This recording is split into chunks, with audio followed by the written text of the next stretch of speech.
This wolf pack have just captured their prey with a minimum of effort. This is their first meal for days. Excited by the food, the eldest son tests the limits of the family hierarchy.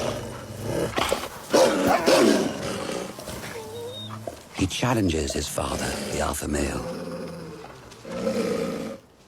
He must follow the rules. Parents eat before their cubs.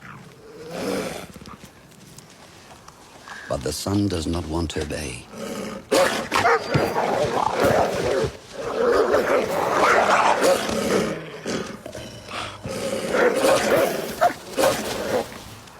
He must wait his turn, just like the others. Wolves only have one competitor in the Alps.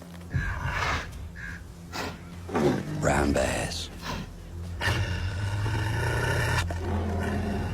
This one smelled fresh meat from miles away, and he's hungry. But Alpha is no mood to back off.